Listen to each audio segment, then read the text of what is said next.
What's up, everyone? Welcome back to Conflicts of Interest. This is episode 225. I'm the co-host Kyle Anzalone. Today, joined by co-host Connor Freeman. Connor, how you doing? I'm doing great. Kyle, how are you? Doing well and happy to have you back on, Connor, because we're talking about Russia, Iran, and Yemen today. And these are subjects that you write on, as you are one of the great writers that we have at the Libertarian Institute. Of course, that's where this show is hosted. So just go on over to the Libertarian Institute, where you could check out Connor's articles, my daily news roundup, and this show. You can also find the show on our Facebook and Twitter page. Our Twitter handle is @con_interest. You can support and share the show from YouTube, Rumble, and Odyssey, and then donate to the show at Patreon or Subscribestar. And we also have the crypto information for the show if you want to throw us some Bitcoin. You can also support the show by getting your CBD through our sponsor, Paloma Verde. Paloma Verde has a great selection of high-quality CBD products, and when you use the promo code PEACE, you get 25% off as long as you spend $75 or more. But the show also gets a kickback on that, so it's a great way to help yourself and support the show. Connor, what's your favorite product at Paloma Verde? I love the soft gels. I take them after meals. They just make you feel better all throughout the day. If you got a little bit of anxiety, or if you're just going for a workout, you're recovering from a run or something like that, it's great. Also, it can help you focus. Just by combining that with caffeine, it's got a little bit of a nootropic effect too. And then I also really enjoy the gummies. Those are really fast acting and they taste great. And the tinctures are probably your best bet if you're looking for a heavy hit of CBD and a large quantity as well. All It's right, the Connor. best CBD I've ever used, so can't recommend it enough. PalomaVerdeCBD.com. Promo code PEACE. Connor, let's get into the show. First thing we're talking about today is Russia, and we have more news here in building on the tensions between the U.S. and I guess mainly our European but British allies and Ukraine over how big of a threat that Russia actually poses to Ukraine. We had the Americans, including Biden, the White House press secretary Jen Psaki, the Pentagon spokesperson John Kirby, all putting out that a Russian invasion is going to happen. We've heard Biden use this rhetoric that when the ground freezes, Russia's going to go. They've talked about military buildup of troops of between 100 and 125,000 on Ukraine's border. Failed to mention that almost every single one of these troops is also within Russia and also on Ukraine's border. Almost every time actually doesn't mean on the Ukrainian border, Connor, but actually means, dozens, if not hundreds of miles into Russia, and maybe even closer to another country like Belarus than Russia. So far more complicated than, Russia just has a bunch of troops on the Ukrainian border ready to roll across and to take over the country. But you have the Americans, the British, warning that, again, this invasion is going to happen. And then you have now the Ukrainians saying that, no, don't start a crisis. Russia hasn't decided if they're going to invade or not. Now, I did read today, Connor, that the Ukrainians are saying that they would know 3 to 7 days before a Russian invasion if Russia was taking the steps to invade. So I do wonder if there's a little bit of just looking at time difference here, where the Ukrainians are saying that, a Russian invasion isn't imminent, and they're saying that we'll know if it's happening between 3 and 7 days from now, and the U.S. is saying that it's going to happen in about a month. But anyways, the way it's being phrased by the two sides is very different. And of course, the Ukrainians are interested in, people doing business there, people coming and traveling. And if Russia's going to invade, nobody's going to open a factory. Nobody's going to come travel. In fact, people are leaving and doing everything they can to get out of the country. Again, if they really think Russia's going to invade. Ukraine feels like the U.S. really amplified this narrative, telling Americans to get out of the country and also telling the families and their embassy staff to leave, and also, allowing diplomats to leave if they want to. We also have in the past couple of days the U.S. announcing that diplomats, the diplomats' families in Belarus should start leaving the country there as well. I guess this being a Russian ally country, and likely if there was going to be a military operation in Ukraine by Russia, I do think Belarus would be involved. So that's kind of sensible. But at the same time, this is hyping the threat of the Russian invasion, and so this is distinctly something that the Ukrainians are now against. And so you have the crazy situation now, Connor, where the country that the U.S. says is going to be invaded seems to have absolutely no real fear that they're going to be invaded, or at least, again, not in the short term. They don't think it's actually going to happen. But at the same time, that country wants weapons. And so we have this interesting balance that Ukraine is trying to walk, where they're telling the European countries, send us weapons, and they're mad at the Germans for not sending them weapons. But then they're also upset at the U.S. for sending them weapons, and along with, sending Ukraine weapons comes the war rhetoric. And I don't know, maybe somebody just didn't inform Zelensky on how the U.S. empire works, where if you're going to get weapons, there has to be like a threat of war, so the Americans are willing to throw away hundreds of millions of their tax dollars for no reason. But so they're trying to walk this very interesting line where they want the weapons, they want some inflated rhetoric on the war issue, but generally, right now, I think that they think it's gone too far and are trying to tone it down. So in this way, I don't know, Connor, things are maybe going a little bit well, right? Like Ukraine's tamping down the rhetoric. Russia is saying that they're interested in talks. But at the same time, there's a lot of different tensions and incentives here. One interesting detail that I picked up today, and this is from somebody who works with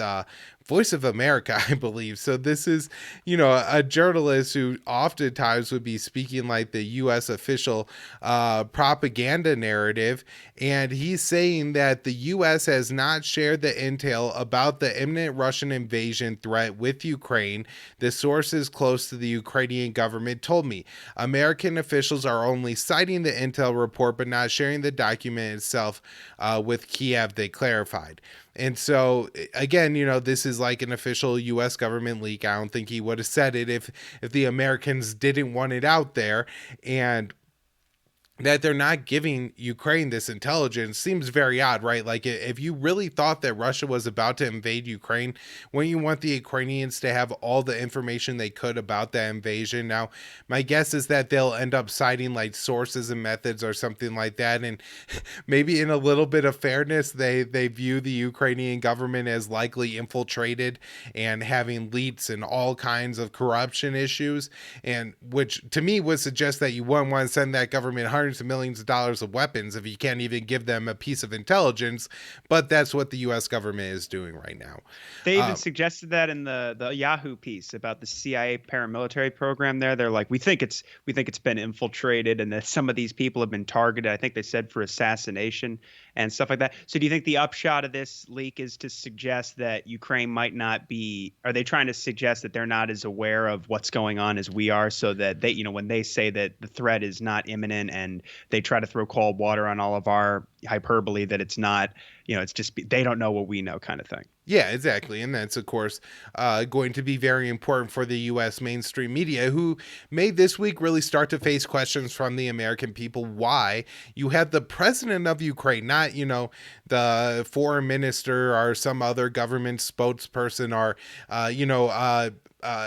Washington Post article with unnamed Ukrainian government officials. Even if those are official leads, it is different to the American people if it's some government official versus the Ukrainian president out there saying that America is causing a crisis and all that. They're going to have real questions as to why the hell we're supporting a war that, we're more afraid of than the Ukrainians. And so I think a good question. Now, moving on to the bad news category here, Connor. The Ukrainian, I think National Security Advisor, was saying that his government shouldn't be forced to fulfill all the Minsk agreement. Very importantly, Connor, the Minsk agreement is what brings a resolution or a ceasefire to the war is on a slow boil. People die by the hundreds, if not thousands, annually now because of the war in Ukraine. I think I saw that they finally upticked the number, they say, from 13,000 to 14,000 people have died in this war. And so, there are people dying there. But at the same time, that, territory is not being exchanged. I think for most people in these two territories, life goes on. Not to say that people aren't terrorized by sniper fire and shelling along the line of control and everything, but it's not like maybe a Syrian war situation or something even to that extent. And so the Minsk agreement is important, but the Ukrainians are saying that, they don't want to implement it all, which I think is going to be a real issue for Russia, and maybe suggest that Ukraine does have ambitions to retake this territory and not give it the autonomy that the Minsk agreements call for.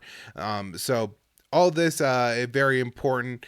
Want to move on here, Connor, and talk about the something that happened yesterday, where the U.S. initially reported that Russia had delivered a letter in response to the U.S. letter addressing the Russian security proposal. So a little bit confusing there, but this is the back and forth diplomacy where Russia put out several points in a security proposal. Primary objectives would be having like an official agreement not to expand NATO further towards Russia, and or I guess, secondary agreements, things like military exercise and missile placements and all that. And so the U.S., after I think a couple neggings from the Russians, delivered a letter in response that has not been made public. That was a condition of the U.S. to not make that letter public. And then yesterday it was reported from the Washington Post that the U.S. had responded, or that Russia, had responded to that letter.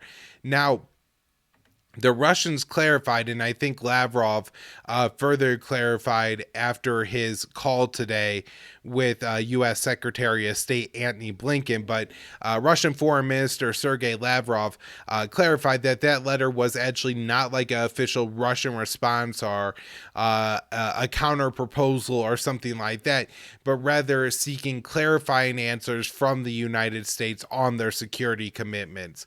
And so I think Russia offered or had similar questions for the Europeans, and it seems that they are trying to really maybe nail down where an agreement could be made. So it does seem to me that, this does suggest that Russia is still very much on and interested in the diplomatic path.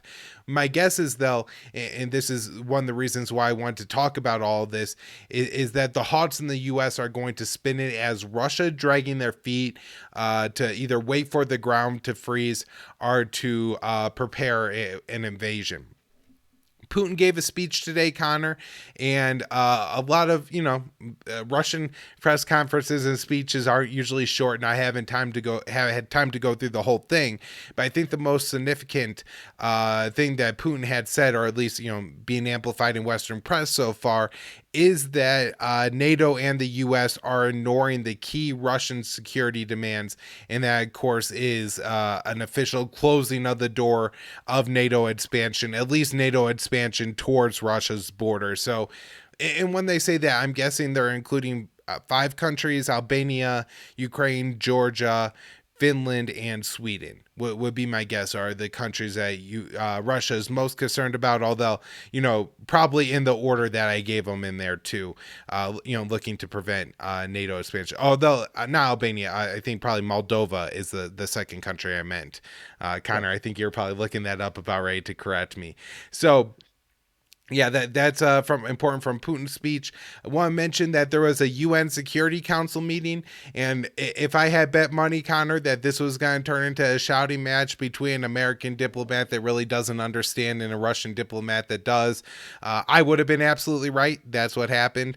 So nothing productive, came out of this meeting, but the fact that the UN Security Council continues to assemble just basically for the U.S. and Russia to shout at each other seems kind of counterproductive. I believe the meeting came at the demand of the Americans, not at the request or demand of the Russians. Positive news. Putin has spoken with Macron 2 times in 4 days. And, one of the things, Connor, that we've talked about on this show and something important that we've highlighted is Ukrainian membership into NATO would require unanimous consent of the NATO members. And that includes France and Germany, that I don't think are very interested in allowing Ukraine into the alliance and guaranteeing that, these two states would go to war in defense of Ukraine. So, one of the things that I brought up, by the way, me and Connor were recently on the Crashing the War Party podcast. That's the great Kelly Vallejos and Daniel Larison's show. And one of the things that I had brought up on there, Connor, is that, in a way, saying that Ukraine isn't going to join NATO and making a deal there isn't even a concession, because nobody's going to let Ukraine join NATO anyways. But the Americans don't want to, even make that kind of statement. So, maybe one of the things that could be done here is if, it would be a very bold move on the part of the French or the Germans, but, maybe France is still feeling a bit miffed about the AUKUS agreement or something like that and would be willing to make some kind of deal, maybe even if it's not a public agreement with Putin, to really take NATO membership off the table for Ukraine. And I believe, from my understanding, France would have the power to do that. Now, Putin might think that a guarantee from the French doesn't mean a whole lot without the Americans, and that could be absolutely true. I have heard reporting that Putin has given up on the Europeans, but at the same time, these 2 calls in 4 days suggest that Putin is heavily pursuing diplomacy in all aspects, not just with the Americans. Before we wrap up the conversation on the U.S. or the Russia situation here, Connor, I want to mention that the U.S. is carrying out a series of war games in Michigan. They're carrying out the Winter Strike war games with Latvia, bringing over dozens, if not hundreds, of Latvian soldiers to train in the snowy conditions of Michigan. And then we have the Allied Spirit aerial war games that are set to take place in Germany. 15 countries are taking part in this, 5,200 total troops, massive war games that we're talking about here. And then the Florida National Guard is taking part in the training of Ukrainian forces, including showing Ukrainians how to use buster bunking rockets. And so lots of different technology being, shown here and introduced to the Ukrainian military. And of course, this is something that I think Russia does find problematic, the training and advancing of the Ukrainian army, particularly, if it did get to the point where the Ukrainian government, rightly or wrongly, assessed that it could try to retake the Donbass region or something like that and restart the civil war that would, of course, involve Russia. So, I don't know, Connor, what are your thoughts are what's going on here? Well, I mean, it's interesting how they continue to. I sort of lean in the direction that I think Gilbert Doctorow and Ray McGovern are correct, that they have this sort of. They've triaged their demands, so you have the primary concerns up front, like NATO membership on Ukraine, closing the door to NATO, to Ukraine's membership in NATO, but that they're also, I mean, the secondary concerns are also, really, and maybe not ostensibly, but are the real primary concerns, given that they probably already are realized, like what we just said, that Ukraine's not joining NATO. And we've gotten messages from the administration already that it either won't happen in a decade or certainly not in the near term. And they have too much corruption going on. And even the fact that they're unstable borders, there's all kinds of reasons just to deal with the UN charter why they can't be brought into NATO. And of course, they're not going to get the unanimous assent anyway. But I think that, like you said, I think we covered it all last year. You covered on the last show that the numbers of the days that we had U.S. warships in the Black Sea were up about 100 days up from the 2020 numbers. So we had warships in the Black Sea, on Russia's doorstep 182 days last year, and we knew that was going to happen because I believe within a week. No more probably than 2 weeks, but I'm pretty sure it was in the first week. I wrote something about this back then in February that, Biden, one of the first things he did was he sent warships into the Black Sea. And they had already said, as Dave DeCamp was reporting at the time, that NATO and the Russia hawks were saying that, because of COVID, we weren't able to spend so much time in there, and we were upset that our numbers were lower than they were in 2019, so we're going to really step it up. Well, then they ran Defender Europe 21 and all these crazy exercises throughout the whole year in Eastern Europe, including having, American and German tanks racing each other just off of Russia's borders, I think it was in Latvia. These provocations are what precipitated the crisis, and the Russians were already reacting to it the first time they started their build up, in the colloquial sense, near Ukraine's borders, in April, and then again in the summer, and then again at the end of the year here. So I think that essentially NATO jumped the shark and just pushed the envelope too much. And I think the Russians basically see that the Americans they're overstretched. And right now, Blinken and Joe Biden are not the most intimidating figures in the world, and they're probably easier to deal with than somebody like Donald Trump and Mike Pompeo, who are just, probably would have already been, New Start would be gone by now if Donald Trump was still president. So we'd have it would be even more chaotic of a situation. But I think that their main concerns are probably, ending the drills that were constantly taking place, not just in the Black Sea, but in Ukraine itself, and the restoring the INF treaty and talking about missile placements. They definitely do not want those offensive strike weapons in Ukraine. And I think they also would like to see the ABM sites taken out of Poland and Romania. I also saw that the Russian arms control director of the foreign ministry was saying that they want to get they said there's like 200 American, I forget exactly what the name of it is, something. So I'll find it later, but it's essentially there's 200 nuclear weapons as part of NATO's joint nuclear mission in 5 non-nuclear NATO states, and they want those completely out. They want those taken back to U.S. territory, and on U.S. soil. So I think that, I don't know if that's if that's just a way to get the INF treaty restored, or if that's a way to get better to get the ABM sites out. So if they can set a demand that then they can say, all right, well, how if the Americans refuse that, then they can say, okay, well, then how about this? And so perhaps that's what we're seeing, in the same way that they say, we want, the door closed to NATO membership. Blinken and these types are not going to say that, because it's like a matter of NATO's pride and all this. But we are seeing positive, statements from even people like Stoltenberg saying that they'd like to continue talks. And they clearly realize, as was said recently, that they realize how dependent Europe is on Russian natural gas, and that, there's a reason why, the NATO, a lot of countries, especially Russia, won't get behind, especially Germany, will not get behind all these crippling sanctions they have planned for Russia.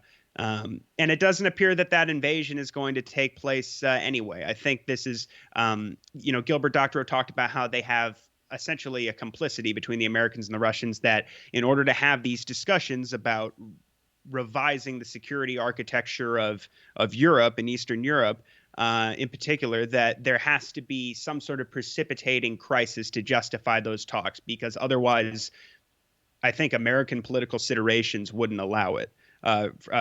For one thing, and Ray McGovern has said that essentially this is a way, that they're using it as a way to get the talks going, essentially as a way to it's more of not really, like, I suppose it is kind of like extortion in a way, but it's a defensive maneuver in order to carry on the talks and get somewhere. And so I think we're probably headed in a good direction, but I think Zelensky, as you said, realizes that it's just, I think the Americans want Ukraine to play a huge part of, like, the damsel in distress right now to go along with that, if that is what's going on. And Zelensky realizes that it's going to really just continue to destroy his economy. Their currency has dropped to levels that were as bad as, a year into the war, after the coup, at this point. So, and I don't know how much longer they can keep that up, if that's, because, like, I think I just heard Dave DeCamp on Scott Horton's show saying that the bases in Western Russia where they're, sending the troops, excuse me, they're at least 100 miles outside of the off of the border, and like you said, there some of them are closer to Belarus anyway. So, and I think Republicans, of course, is they want the transcript release of the call with Zelensky. So there's also a partisan element in this, as the narrative is going to fall apart rapidly. So it'll be very interesting to see at this point. I think you're right. They're trying to find out from the Europeans and the Americans where they stand, and then they're going to come with their counteroffer, so to speak. So we'll know more here very soon, I'm sure, because they have to move fast because everybody's starting to realize that it appears that this invasion is not going to happen. And even if they felt like they had to take their military countermeasures like they've talked about, they're going to they're probably going to just send, like they said, send troops and forces to places like Venezuela, Nicaragua, Cuba, maybe put, some vessels in international waters that are sort of in reach of DC, these kinds of things. We've already threatened Moscow with nuclear attack with a lot of these different sites we put in Eastern Europe. So it's certainly, they have to do something in order to get the concessions that they're at this point. They have, this is a real. You're the window making of opportunity is. Yeah, I think a very important point that we're kind of maybe even seeing with North Korea right now too, which is even if this isn't all a major Russian military buildup or anything like that, Russia certainly hasn't. They have said they're not invading and everything like that. But at the same time, I do feel like to some extent Russia is playing into the, we might invade narrative, not in a major way, but there are Russian troops that have moved into the area. The war games that they're having right now with Belarus are kind of a rapid setup situation. They weren't like long planned war games or anything like that. And so moving the S-400s into the region, other missile to air defense systems are significant moves. Russia has kind of made the all options on the table statement. I think what they said, military and technical, are a military technical solution, which again, I think in Russia kind of translates to all options are on the table. And so all this has created a situation where there is maybe a little bit of a threat from Russia. And this is essentially the only thing in the past, I don't know, 10 years or so, maybe other than the negotiations around the New START treaty and then Biden extending the New START treaty, where any kind of, because serious diplomacy on the American side has taken place. And so it could be that, countries start to calculate that you have to really go out there, push the Americans to a red line that, the Americans obviously aren't willing to cross, and then they'll be willing to talk to you on a range of reasonable issues. Or I think there's still some other possibilities here too, including that the U.S. doesn't want to make the concessions and we end up in a conflict. But Connor, before we move on to Iran, just one real quick thing I want to mention, and that is that the New York Times apparently has issued a FOIA, and they're seeking emails from, I believe, the U.S. Embassy in Belarus from 2015 to 2019, and about the word Hunter Biden is what they're looking for. And so this seems, the Romanian embassy, not the Belarusian embassy, the Romanian embassy. And so this seems to indicate that the New York Times is maybe interested in a little bit of that story that there may have been something corrupt about Hunter Biden's business dealings in Ukraine, being on the board of Burisma, why Joe Biden was the American overlord of Ukraine, Burisma being a major Ukrainian national gas company for a guy that didn't have experience in energy or speak Ukrainian, is an interesting job post. And so the New York Times looking into that suggests there's something there. And of course, all that was heavily censored around the election last year. And I guess, while a lot of the election questioning seems kind of ridiculous, you do have to wonder what might have been if the media had taken that true story as seriously as they should have, instead of willingly not covering it because a couple former U.S. intelligence officials who supported Joe Biden said that it was Russian disinformation. But Connor, let's move on and give us an update on Iran. It's been 2 weeks, and maybe some good news to start off here. One of the most hated people on the show is moving off the talks. Yeah, yeah. So Richard Nephew, who's virtually a sociopath, he was the deputy. He was essentially the coordinator of sanctions policy under the Obama administration, principal deputy coordinator of sanctions policy. He wrote an infamous book called "The Art of Sanctions," which is all about how he used.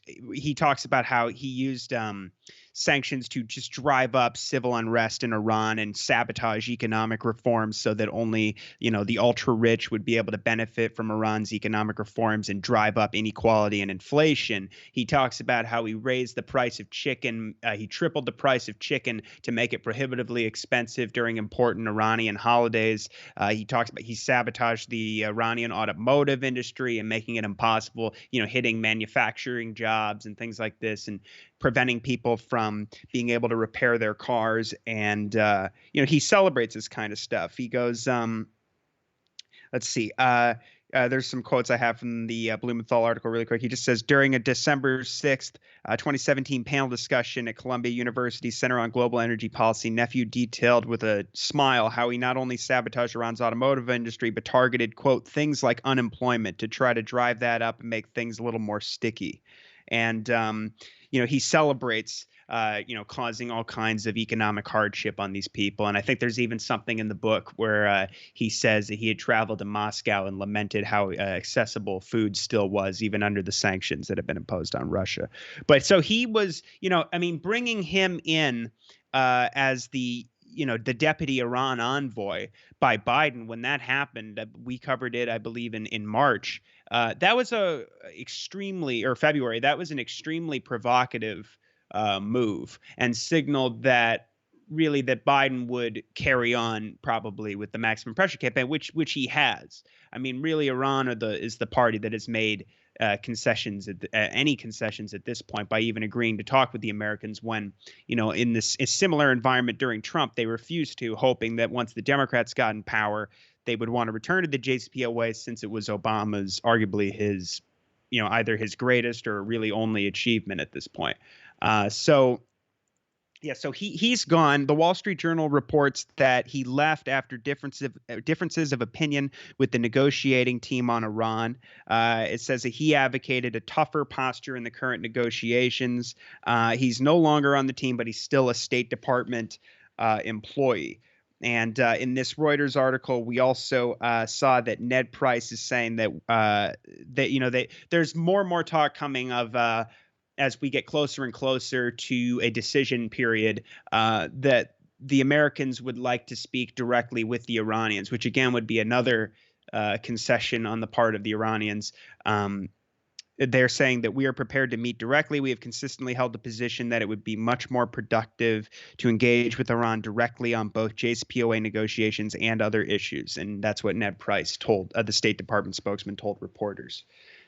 So just to catch us up on the Iran news, Biden in his presser said that there has been some progress. This was last month. He said that there has been some progress made in the talks in Vienna. He says it's not time to give up. There's still progress being made. And he says that the Americans, the Russians, the Chinese, the Germans, the French, and the British are all on the same page concerning the deal. We also had U.S. officials saying that the usual spin about how Iran's nuclear advancements necessitate that they speed up the negotiating process so that we can reach an agreement before it falls apart at any moment. We had Benny Gantz, the Israeli defense minister, saying that seizing the opportunity of the Houthis responding to the bombing of densely populated cities in Yemen from the Saudis and their coalition when they fired missile strikes on, and of course the Giants Brigade backed by the UAE taking territory that they had recently taken during the battle for Marib and the areas around Marib. They fired their the missile strikes on the UAE's oil facilities, the drone and missile attack. And so Gantz sees that opportunity to try and sabotage the JCPOA, of course. He said he blamed Iran for the, quote, terror attack on the United Arab Emirates, and he says that the Vienna talks must take into account Iran's proxies, and that, basically painting them as the big villain in the region responsible for everything that goes wrong. And the Israeli Prime Minister's office, Naftali Bennett's office, put out a statement saying the goal should be to hit the Iranian regime and its emissaries in the region. The Americans and the Europeans last month were saying that it's a mere matter of weeks before the talks reach a point where they are declared a failure. We had Antony Blinken come out and say that this is the decisive moment for the talks. But of course, as Jason Ditz notes here, the Iranians have previously said that when the Americans and the Europeans say these things, they're just artificial deadlines and they don't take them very seriously. Or that they won't be pressured with this kind of rhetoric, which they've been doing virtually since talks restarted at the end of November. Now, Robert Malley came out and said they were a couple weeks ago, they were making a big deal about how there are 4 Iranian American prisoners in Iran still. They're mostly in they're like 50s, 60s, they're in their 50s or their 60s or their 80s. And there's 4 of them, and so so there was kind of a controversy about this a couple weeks ago, and Robert Malley, the envoy for Iran, had suggested that it's possible that they may not reach a deal unless these prisoners are released. Excuse me. So he says, they're separate, but we're pursuing both of them. But I will say it's very hard for us to imagine getting back into the nuclear deal while 4 innocent Americans are being held hostage by Iran. So we're conducting talks with Iran indirectly on the nuclear file. Let's see. We're conducting talks with Iran indirectly on the nuclear file. We are conducting, again, indirectly discussions with them to ensure the release of our hostages. And, even using the word hostages, I think, is trying to evoke the imagery of the embassy crisis in 1979. These kinds of things have always been separate from the nuclear deal negotiations. As Dave DeCamp notes here, the U.S. and Iran even agreed to prisoner swaps during the Trump years.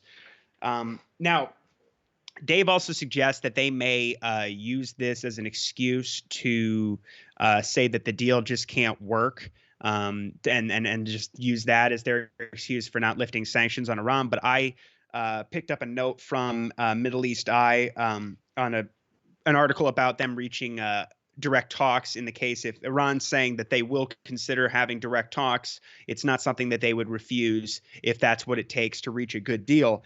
And there's a quote in here from first of all, I'll just say that the as they say here, the 4 U.S. citizens include Iranian American businessman Siamak Namazi. He's 50, and his father Bakir Namazi. He's 85. Both of whom were convicted of collaboration with a hostile government. Siamak remains in prison while his father was released on medical grounds in 2018, but he's not allowed to leave the country. The 2 other U.S. citizens are an environmentalist named Morad Takhbaz, who's 66, and a businessman named Imad Shargri, who's 57. Now, Saeed Khatizbeh, the foreign ministry spokesman, said that it is possible to reach an agreement on both the release of Iranian and U.S. prisoners and the nuclear deal. He said they are 2 different paths, but if the other party, the U.S., has the determination, there is the possibility that we reach a reliable and lasting agreement in both of them in the shortest time. So I just noticed, unfortunately, there were other reports that I was reading about this same issue that weren't including that quote. And so I just wanted to make sure that we highlight that even if the Americans, although I haven't heard much about this story in the weeks since, but if they do try and use that as the excuse, people should know that the Iranians have already said that they could absolutely come to an agreement on that issue. And just to highlight that is a real concession, because I do know initially the Iranians responded to that by saying that, that there won't be any more tack-on deals, which kind of made sense, right? The U.S. left this agreement, and so from the Iranian perspective, if they make concessions, then it's rewarding the Americans for leaving the agreement. And so, to be even willing to consider that, I think is somewhat significant. There was a meeting between Putin and Rossi this week. That's pretty important. Yeah, this was actually last month. I think this was around sort of the 20th. You're right. And the 21st. Yeah. And they said they basically I mean, it appears that this is the first visit in 5 years between the Iranian and Russian leaders. Raisi visited Moscow, and he also brought his oil and economic ministers with him. They both sides supported improving their bilateral ties. Putin and Raisi had a 3-hour meeting. They talked about regional and international issues. Now the oil and economic ministers said that their talks with their Russian counterparts exceeded expectations, and that agreements were made in trade, energy, transportation, and banking sectors, and they've promised results will be felt in the foreseeable future. They talk about how there's a record figure last year of Iranian and Russian bilateral trade. It exceeded $3.5 billion. They haven't finalized it, but they're working on this new and improved 20-year cooperation agreement. Raisi brought when he went to Moscow, he brought a proposed draft. There was some speculation at the time this report came out that the Russians might consider sending them the S-400 air defense systems and the Su-35 fighter jets that they've wanted for years, that Russia has always said no to, or at least for the last, they've always, for years, they've been denying this request, because, Russia has a very, they don't really take too many, they really are out for their own interests in the region. And I think they have a pretty good relationship with Israel and some of Iran's putative enemies, even though, the UAE and Saudi Arabia are getting, starting to really warm ties, or at least especially Saudi Arabia is with Iran, at least right now. And we've also seen other moves from the UAE, of course, as well. But I think that they talk in here about how that would that sale could potentially jeopardize Russia's standing in the region and their alliances and not alliances, but their friendships. And so that has not really come to fruition at all. However, they say that doesn't mean that they're disinterested in enhancing their military cooperation, and they reference the trilateral naval drill that was recently held with China, Iran, and Russia in the Gulf of Oman. Now, let's see. So the most important thing I thought, as far as the regional sort of Middle East diplomacy here with the meetings with the Russians, is that Putin expressed his support for Iran to have a free trade agreement with the Eurasian Economic Union. That's Armenia, Belarus, Kyrgyzstan, and Kazakhstan, along with Russia. And he wants them to set up a free trade zone with Iran. Now, Russia they're saying is also wants to increasingly get involved as a mediating partner in sort of Middle East diplomacy, and Lavrov, Sergey Lavrov, the foreign minister of Russia, wants to organize a conference to resolve regional issues through talks, and he actually says. He describes it as, quote, a conference that would bring Iranians and Arabs together where Iran would not be the subject of discussion and where each side would lay their concerns on the table and would address issues with Yemen, Syria, and Iraq as well. So that could be a positive sign, because as we'll get, further in here, there's even we're starting to see some, in our Yemen coverage, there's starting to be some rifts even between the U.S. and Saudi Arabia about what the future policy in somewhere like Yemen should be. Now, the more recent Iran news, we have Brett McGurk, the head of he's the top Middle East official on the National Security Council. He's saying now that we're in the ballpark of a possible deal. He doesn't really elaborate further, as Dave says here, but he says that there's Dave DeCamp at antiwar.com, but he says there's a very real chance the talks could collapse soon. But what I think is also important is that he quotes here Mikhail Ulyanov, who's the Russian envoy in Vienna, who says that actually a deal could be reached by the end of the month. He says, quote, if the talks continue at the pace they're currently going, in principle, it's quite realistic to reach agreement by the end of February. And I also sent a tweet from Ulyanov where he actually says he's talking Richard. He's quote tweeting a guy who's just being hawkish here from the FDD. and they're talking about Blinken visiting the UAE, and he's sort of blaming, uh, he's blaming the again, like we said with the Israelis, blaming Iran for the Houthis retaliating against the attacks on their country from the United Arab Emirates. But Ulyanov points out here that they absolutely support Iran's demand for guarantees against, the U.S. doing what they did in 2018 and unilaterally and illegally reimposing sanctions and leaving the deal. So I think that's something to keep in mind as we move forward and get closer and closer to, the crunch period here where decisions are made. As they keep saying, tough political decisions have to be made. That's sort of the recurring rhetoric actually from all sides in these negotiations in Vienna. But I think again, it's subjective, as we'll see. The Americans, I mean, everybody's basically, except for the Americans, saying that tough decisions have to be made on all sides. But the Americans are sort of painting this picture for the most part where it's like the Iranians are the ones who are going to have to make tough decisions. And that could mean, accepting a very bad deal. That's always the case, especially with the American history with the JCPOA. So now Ulyanov said that there's another article here where last week the talks went on pause on Friday. The representatives traveled back to their respective capitals for further consultations with their governments. To my knowledge, the talks have not restarted yet, but they're supposed to this week. Ulyanov again said that, he said the participants in the Vienna talks will take a break, not very long. He says that the negotiations have reached at the advanced stage. Political decisions are needed. The Europeans, the British, the French, and the Germans put out a joint statement that says January has been the most intensive period of these talks to date. Everyone knows we are reaching the final stage, which requires political decisions. Let's see. Now, the other thing I picked up here from antiwar.com is that Iran has closed up the Karaj site up near just outside of Tehran. This is the site we covered for a while where the Israelis had sabotaged it with a drone and blown up. Actually, they put a hole in the roof and there had to be a replacement. And this was concurrent with an Israeli military delegation visiting Washington, D.C. And the subject of their talks was Iran. So it was pretty provocative and pretty, blatant.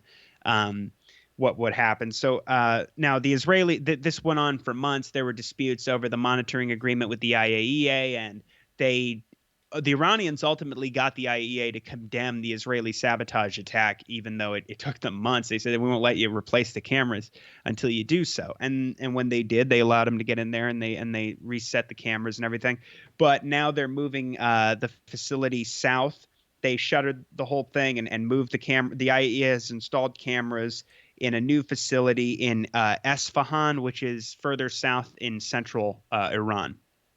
So Jason suggests here that this could be the Iranians have not really explained this move, although they're not required to. But he suggests that it could be security concerns for potential Israeli attacks, that they just want to move this centrifuge workshop here somewhere further away from Tehran. Now, Saeed Khatibzadeh is saying that he's the foreign ministry spokesman. He's saying that there are still significant issues preventing a deal from being reached. He says important and significant issues remain regarding the removal of sanctions and that have not made an agreement possible so far. And he reiterated his calls for the guarantees that the U.S. won't leave the deal again. He said there's still very significant progress being made during these last 3 weeks of negotiations. And as Dave DeCamp reports here, participants on all sides are saying, like I said, that these political decisions need to be made here soon. Khatibzadeh says the other parties know the differences clearly. They need to make their political decisions, especially in Washington. And he says, we await decisions by Washington upon the return of the U.S. delegation. Now, there was a piece in Reuters yesterday where a senior U.S. State Department official said that we are, in fact, in the final stretch of negotiations. Now, this one is a little bit more I'm a little ambivalent about this report because they say that the latest talks, he says as well that the latest talks in Vienna are among the most intensive we had to date. He says we've made progress narrowing down on the differences just to the key priorities on all sides, and that's why now it is the time for political decisions. And I think that's really a credit to the Iranians for sticking to their guns and being steadfast and demanding, full sanctions relief and a full, thorough implementation of the JCPOA, not what Obama did, which was very dishonest, where he didn't provide sanctions relief and didn't follow through on the deal and even imposed sanctions the day it was signed. And they want those guarantees and the verification mechanism and the time period. There is also a debate over how long that verification period should be before Iran starts rolling back their nuclear advancements. And I think they're right to demand, obviously, an extended period, or at least more so than what the Americans are saying. Because I think the Americans said, and we talked about it here before, that, oh, it should only take a few days or whatever. But they need to know, because if once they roll that back, they're rolling back all the leverage they have in talks. So that could be very, very precarious. Now, this official says now is the time for Iran to decide. Oh, he says the Americans have already laid out what they're prepared to do in terms of lifting sanctions that are inconsistent with the nuclear deal, which that's a phrase that has been used many times by the Americans, and it's very sort of in the eyes of the beholder. What the Americans think is inconsistent with the deal. I'm sure the Americans think that Obama implemented the JCPOA in a manner consistent with the deal, but that's certainly not true, and that's what the Iranians are talking about. That they want all sanctions lifted, all Trump era sanctions lifted, and actually they want the deal to be implemented. They want all the sanctions that were agreed to be lifted in the deal lifted, which didn't even has never happened. And they weren't able to reap the economic benefits that they should have already received from having the deal and being able to open up their economy. But he sort of paints it as, he says that ball is in Tehran's court, and now is the time for them to decide if they're prepared to make the decisions necessary for a mutual return to compliance. And he says in the event that doesn't happen, we will step up the pressure, economic, diplomatic, and otherwise. And the otherwise is, of course, a hint at military action. Now, I did get this latest report from the antiwar.com newswire about a piece in the New York Times. This is written up by Dave DeCamp, and he says that a senior State Department official told reporters yesterday, that if Iran is willing to make the necessary decisions quickly, the U.S. can see a path to the deal. They talk about sort of the political pressure that Biden would face in returning the deal from hawkish Democrats and certainly almost all the Republicans. And they do say that they say he's willing to, quote, make the political decisions necessary to achieve that goal. So that could be a very good sign. But as I said, there's a lot of, it's sort of ambiguous at this point. We have to get a little bit further to see what's going to happen, because, as I say, the Americans could give the Iranians a lousy deal and still think they're being very generous given the history. All right, Connor. Thanks for the update on Iran talks. And now let's move on and go over updates in Yemen. Discussed Yemen on the show last week and kind of updated to the point where Yemen had fired or launched an attack against the UAE that involved missiles and drones. 3 people end up dead, all migrant workers. It does damage at a fuel depot and apparently at an airport in the UAE. Initially, the reports of how much damage were done were downplayed. Also on the show last time, discussing updates on the ground in Yemen, where the UAE-backed Giants Brigade was making gains in the Shabwa and also in the Marib province of Yemen. And this was, significant because the Houthis have made significant gains throughout these areas of Yemen for the past year. And it was this UAE-backed militia of about 15,000 Salafists moving into this region from the Hodeidah region, that's the Red Sea coastal region of Yemen, that kind of turned the tides here. Also important to note that the Giants Brigade bats the Hadi government and not the Southern Transitional Council, which typically would be the group on the ground that is backed more or less by the UAE versus Hadi, who's the internationally recognized leader of Yemen, backed more by Saudi Arabia. So, and there's differences between those two sides we don't have to get into here.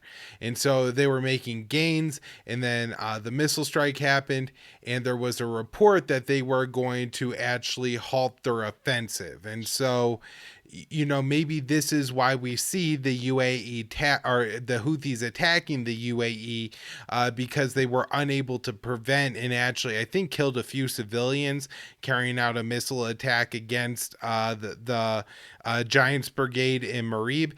So again, they decided to launch the drone attack or in the missile attack, and I believe they've actually restarted the offensive in Marib and are making some progress again. The Giants Brigade, but I do think that that's possibly the source of the Houthis attacking the UAE, whereas in the Western media it's all presented as unprovoked Iranian-backed aggression. Of course, they always say the Iranian-backed Houthis, and on this show we've debunked that a million times. Certainly, even if they get some backing from Iran, to describe them as the Iranian-backed country is just absolutely absurd. So then we have the Houthi threatening to attack the Dubai Expo, and also carrying out 2 more missile attacks on the UAE during the visit of the Israeli president to the UAE. And in both of these cases, the American base in the UAE used its missile defense, as well as UAE, independently used their American bought missile defense to engage these ballistic missiles. There hasn't been a lot of reports, and apparently the UAE is doing the best they can to censor anybody who's recording the interceptions and posting that online. They've summoned people to police stations, I guess, who've posted that information. So we really don't know everything. Sorry, everybody, for just hitting the microphone there.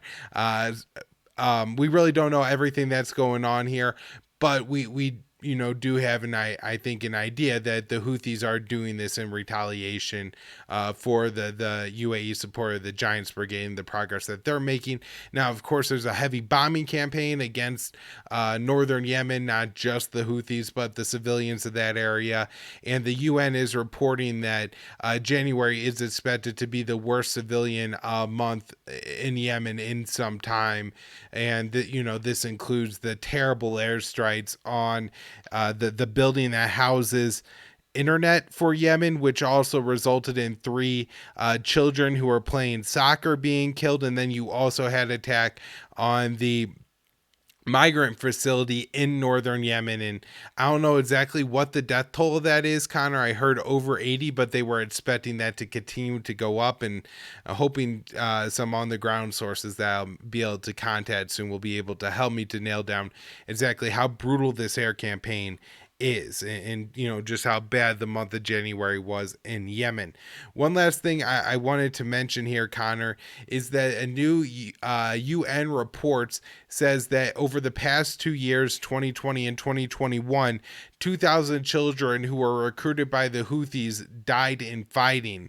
Now, this is something on the show we've always been careful not to portray the Houthis as any white hat actors or anything like that. They have recruited underage children into their ranks. Now, I suppose if we're talking about a 16-year-old or something like that, calling them a child soldier when there's a starvation campaign against their country, maybe there's some room to argue there. And of course, in the United States, you're allowed to sign up for the military at 17. And so, of course, coming of age and everything like that is cultural, and there may be some flexibility in there. But of course, it does seem like the Houthis have enlisted younger children. Now, one thing I did want to mention that I saw in this UN report, that some of these deaths occurred in Sada and Sana'a, which I know for a fact are in northern Yemen and haven't been any battlefronts in the war. And so if children soldiers are being killed in those two places. It may not simple as just being that the Houthis are enlisting, kids, giving them rifles and sending to the front lines, but rather there are kids working for the military, maybe even in a non, gun carrying capacity. There's now a whole lot of business in Yemen. There's now a whole lot of job opportunities. And so, if the job opportunity for the young kid is to be, couriers or cooks in the Houthi armed forces, and then the Saudis are dropping bombs on them while they're in the capital, I think we would see that as kind of a difference than, some high school kid in ROTC living in Washington, D.C. getting hit with an airstrike. I don't know if we would quite say, oh, well, that's just this child soldier that was killed. Too bad for Washington for putting him in a uniform. There may be some differences and some nuance here that's important to look at. But overall, it does, point to not only the brutal Saudi air campaign, but also the Houthi use of child soldiers. Connor, I'll let you finish us off here and everything going on with Yemen. Sure. All kinds of myriad aid groups and humanitarian groups are coming out and opposing, because the UAE is demanding that after this attack on the UAE oil facilities, that Biden go through with the Pompeo policy the Trump policy that they enacted, in the last days of Trump's administration, that the State Department redesignate the Houthis as a terrorist organization and reimpose sanctions on their leadership, which would, the point of it wouldn't change the facts on the ground at all. And that's actually what a lot of these aid groups are saying.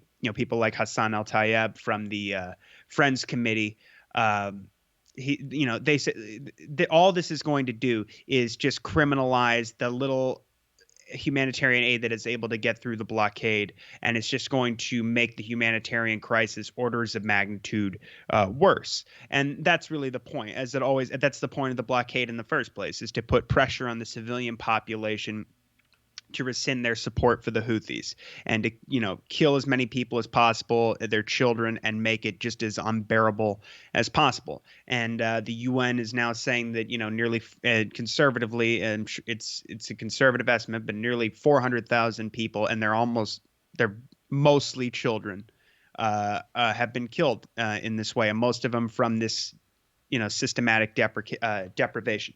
So they're saying that nothing has changed. All their arguments that before for why Trump shouldn't do this still stand, and they should not go through with this policy. Now, Ted Cruz has introduced a bill to go ahead and do this, and he says he put forward a bill, I guess last week, to reverse the February 2021 decision by Biden's administration to lift the sanctions on the Houthis and their leaders and the terrorism designation. And he's making it all about Iran. Predictably, he says Biden made it an immediate priority to unwind pressure on Iran and their proxies, including by lifting terrorism sanctions on the Houthis and their leaders, a reckless, self-indulgent, and catastrophic move. And then he goes, this appeasement predictably caused Iran to escalate its aggression across the region. And also, I'll just point out that this was probably the best thing Biden has done on Yemen policy. Probably one of the few good things he's done was roll back this policy, because everything else he said about rescinding support for or ending support for the offensive operations and the relevant arms deals, all that was absolutely a lie. And we knew by the end of April that the Pentagon on the Foreign Military Sales Program was still providing maintenance for Saudi warplanes, which the absence of that maintenance, it would ground the Saudi Air Force and end the war. So for all intents and purposes.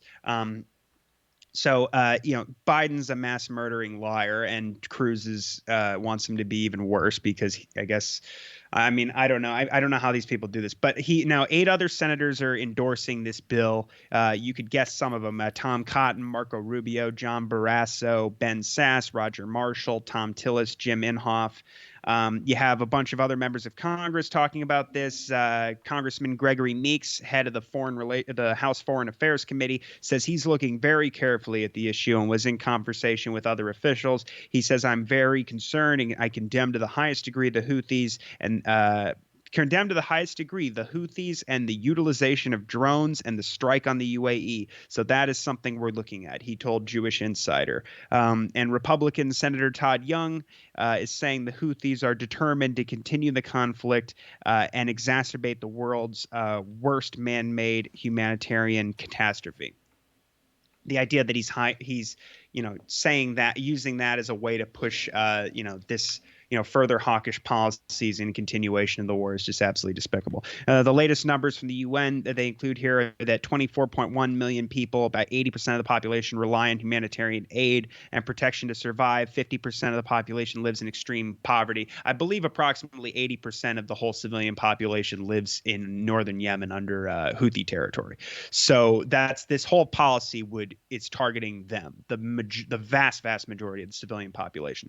And there's some quotes here from Aaron Hutchison, who's the Yemen director for the Norwegian Refugee Council, who says the redesignation of the group will endanger millions struggling to survive a full-blown humanitarian catastrophe. She says, we said repeatedly in the past that designating the Houthis as a terrorist organization will have far-reaching impacts on Yemen's already dire humanitarian situation, and we think the same today. The designation would come with sanctions that would harm our ability to provide life-saving aid to people in dire circumstances. The U.S. government must ensure that any sanctions do not block food, fuel, medicines, and other essential goods and services entering the country.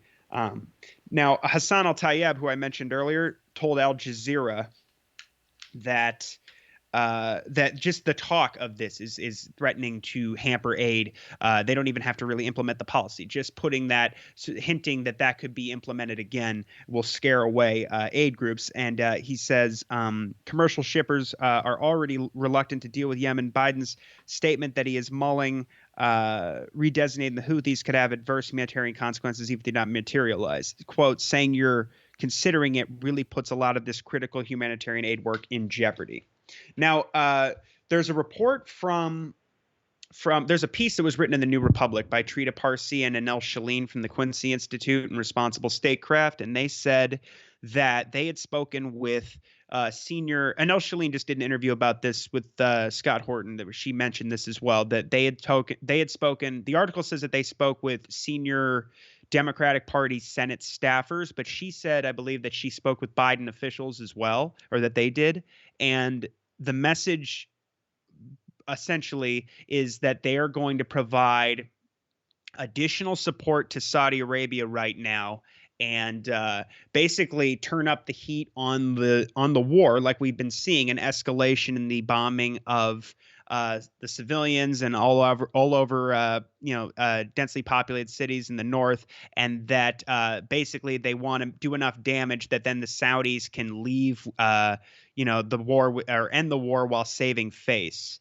And so that was already out there. And then there was a report that got leaked from a Lebanese newspaper this week that says that, or excuse me, last week, that it was named Al Akbar, and they leaked details from documents on talks between Saudi officials and the U.S. Special Envoy for Yemen, Timothy Lenderking, who says, and that basically it says that the Saudis want to end the war with dignity. So, I mean, basically that goes along with what we were just hearing from Trita Parsi and Anel Shalin.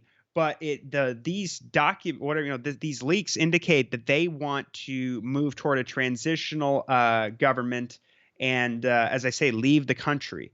But it says that Lenderking suggested the U.S. isn't on board, and that they emphasize that Saudis should not leave Yemen completely. They want the Saudis to remain involved in the country to a similar extent that they were before the war, which is why all this, happened in the first place. I mean, Hillary Clinton, held the one-man election during the Arab Spring and put when the people protested against Saleh, and they put Hadi in, and they had no other person to vote for, and he stayed past his term, and the Houthis took the capital with Saleh in late 2014, and the war started in March of 2015. The previous head of CENTCOM, Lloyd Austin, now the Pentagon chief, backstabbed the Houthis and took Saudi Arabia, the UAE, and Al Qaeda's side, and have waged this genocidal war ever since.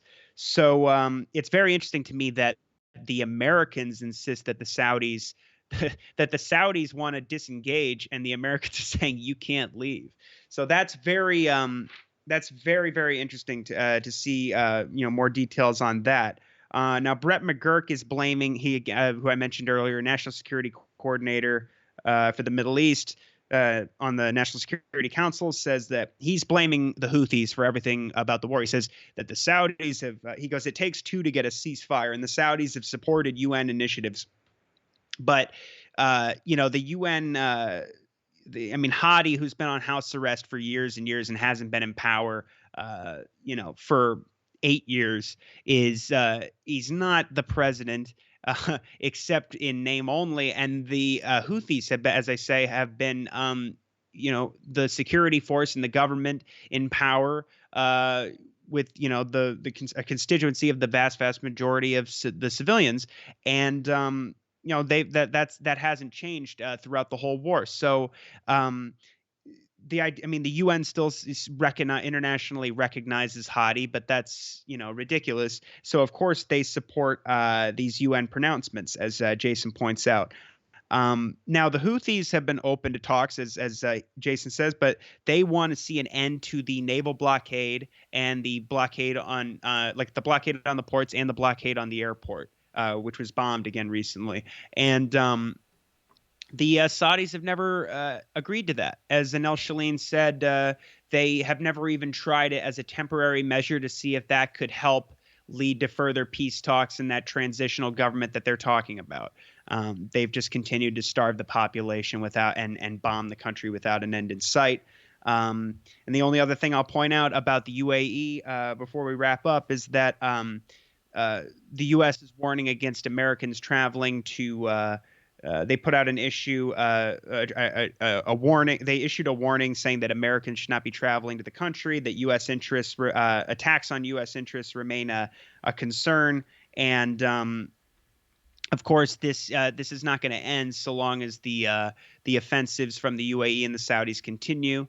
And so the UAE is now going to start seeing a lot more strikes on them in the same way that the Saudis have in the last few years, as we've been seeing these sort of cross-border strikes going on back and forth. They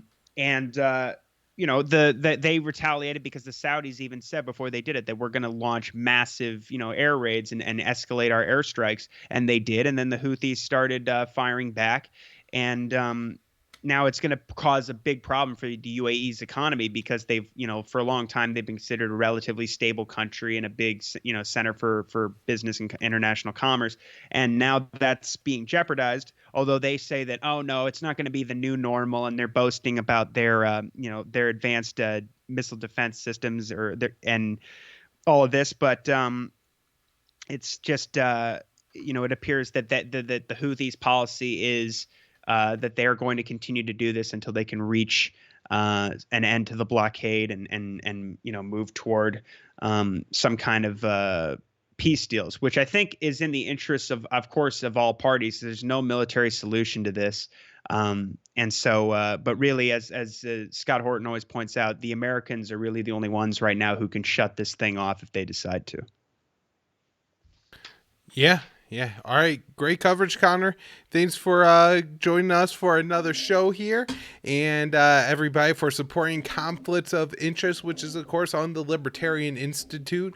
Quick plug, I got myself one of the sweet Libertarian Institute hoodies that we are selling at the Libertarian Institute. I think Libertas Bella puts that together. So go get yourself some really cool Libertarian Institute gear. Dave Smith wore this on the Joe Rogan show, a Libertarian Institute shirt. So that stuff is famous. And you're repping myself, Connor, Keith Knight, Patrick McFarlane, Tommy Solomons, and of course the great Scott Horton and Sheldon Richmond. So a great way to support the Institute and get yourself some great stuff. There's other things there too, like specific to the Scott Horton show. So yeah, check that out at the Libertarian Institute. And while you're there, share the show, recommend the show, and continue to support. Thank you so much, Connor, and we'll do it again next week. Absolutely. Thank you, Kyle. Thank you, everybody.